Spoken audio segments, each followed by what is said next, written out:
From the book Invisible Man by Ralph Ellison, my motif was a briefcase. The briefcase represents the baggage that Invisible Man carries along with him, as well as the different identities and objects that affect Invisible Man all throughout his life. This is one of the very few items that Invisible Man carries with him all throughout the book, and we see him and the bag and the briefcase evolve as the story goes along. As Invisible Man encounters different obstacles throughout his life, he carries along different items that represent his struggles as well as identity that is given to him. The first item in Invisible Man's briefcase is a scholarship to one of the top Black colleges in all the United States at this time. The scholarship gives him false hope, which he blindly follows, and in the end we find that it's just not meant to be. The identity that the scholarship gives him is of a model Black student who overcomes all odds to become great. But this is just not the identity that is for I am. The next item in Invisible Man's briefcase is a coin bank of a Black man. Invisible Man destroys this coin bank while he is at Mary Rambo's house. The coin bank displays a Black man that eats coins from his hand. It's a racial insult that Invisible Man ends up destroying. Invisible Man hides it with his former hopes and dreams in the shape of the scholarship, which he finds just as offensive as the hopes and dreams that the scholarship gave him. Next is a slip of paper that contains the name that the Brotherhood gives Invisible Man as he joins them. This represents a new hope. It is yet another false identity that is not really who Invisible Man is. Instead, he is given a persona that he is just not meant to live up to. There's also an anonymous letter in Invisible Man's briefcase. This was left on his desk one day when he came into work at the Brotherhood. This letter was a warning for him to slow down and not to go too fast. It also reminded him that he was living in a white man's world and he must know his place and must not overstep his boundaries. It served as the first sign that something was not quite right with the Brotherhood and left Invisible Man quite skeptical. There is also a leg chain in Invisible Man's briefcase. This was given to him by Brother Tarp, who was enslaved. It serves as a reminder to Invisible Man for what he is fighting for and encourages him to never give up. Also in the briefcase is a Sambo doll. One of Invisible Man's brothers, he was very close to, Brother Clifton, was shot dead by the police. Before he was shot, Invisible Man found Clifton on the street corner selling Sambo dolls. These dolls represented both Clifton and Invisible Man as they are in the Brotherhood. Sambo dolls are used as entertainment for quick money. At first, Invisible Man was angered seeing Clifton playing with these dolls because he thought that it was childish and just stupid. But later on, he realizes that he is the Sambo doll. And it slightly opens his eyes to his invisibility. The last item in the briefcase is a pair of dark green glasses. Invisible Man refers to these as Reinhardt glasses. We don't know exactly who Reinhardt is, but Invisible Man uses him and his identity to manipulate his own invisibility as he takes up Reinhardt's persona. Even though these glasses are tinted, and one would think that they would obstruct his vision in some way, they do not blind him in any way. In fact, they open his eyes to the possibilities of being able to have his own identity, when he wants and how he wants. We first see the mention of the briefcase on page 32. As Ellison writes, he paused, removing the tissue paper and revealing a gleaming calfskin briefcase. As we continue on to page 13, he continues to write, I stood beneath his photograph with my briefcase in hand and smiled triumphantly into his stolid black peasant's face. It was a face that fascinated me. We see how proud Invisible Man is of this briefcase that he received after giving his speech at the Battle Royale.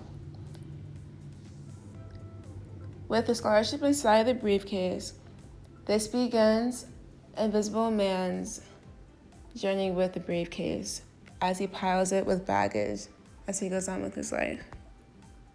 The briefcase is once again mentioned on page 164 as Invisible Man is walking through the city.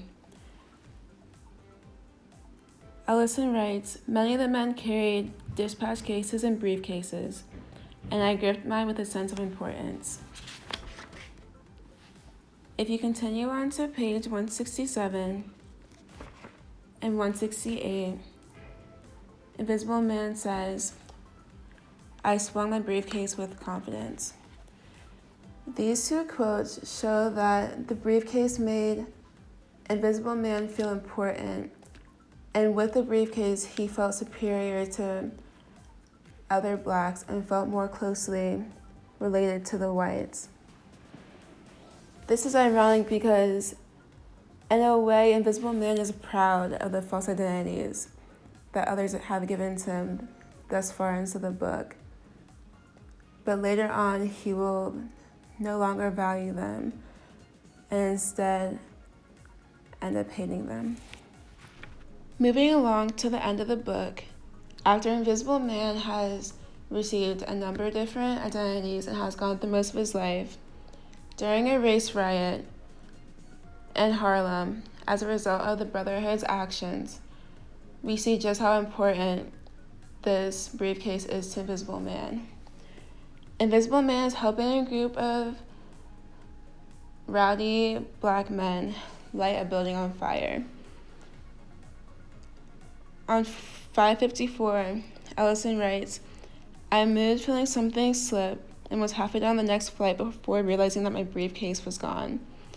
For a second, I hesitated, but I'd had it too long to leave it now. In this, we see the fact that Invisible Man has carried this briefcase along with him for so long in his life, and it contains so much that he could not fathom even leaving it behind. It shows just how important the briefcase is to Invisible Man. Invisible Man even goes back into the flames in order to retrieve this briefcase. All in all, the briefcase is a part of Invisible Man at this point in the story. I found one mention of the briefcase to be especially interesting, and that is when Invisible Man uses it as a weapon to get away from Rass's men. During the race riot, Invisible Man runs into Rass and his men. As we know, Invisible Man and Rass do not get along whatsoever, and Rass even tries to kill Invisible Man by throwing a spear at him, but he misses. Invisible Man throws his spear right back at Rass, catching him right in his jaw. As Rass's men try to go after Invisible Man, and then they try to kill him as well, Invisible Man uses his briefcase or his baggage as a weapon to get away from the men. I found this interesting because it was like Ellison saying that Invisible Man was using all the negatives from his life, all that he's been through, and pretty much that all welled up and ended up saving him in the end. He's saying that all the letdowns, all the false identities, all of the bad ended up strengthening Invisible Man at the end.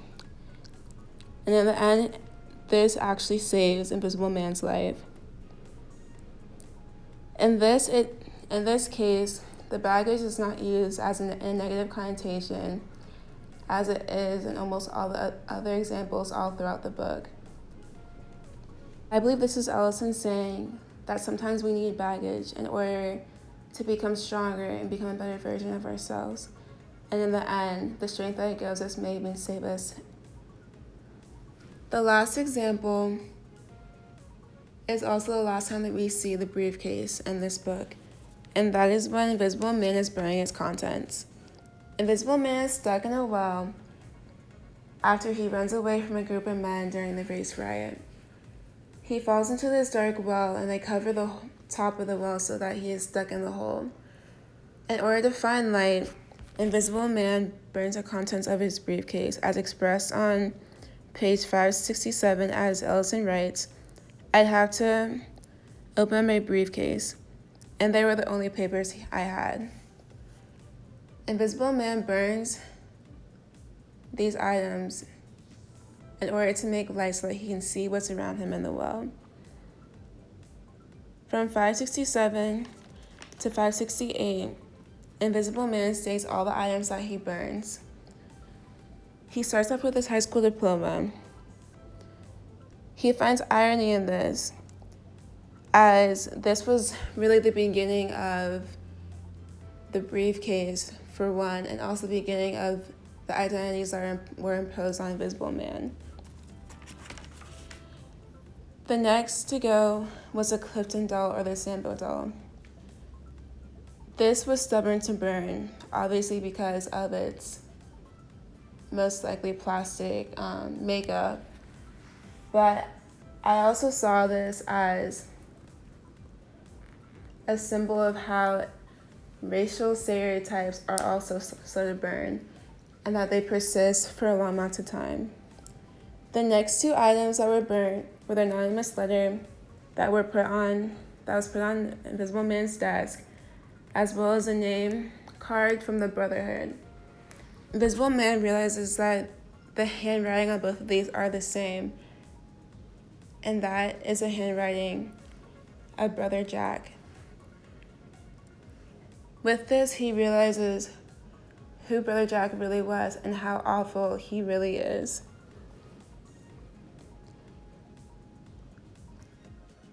After he burns all the contents, Invisible Man is no longer invisible. He has burned away all of the identities that others have given him, all of the bad, all of the negative things that have happened to him.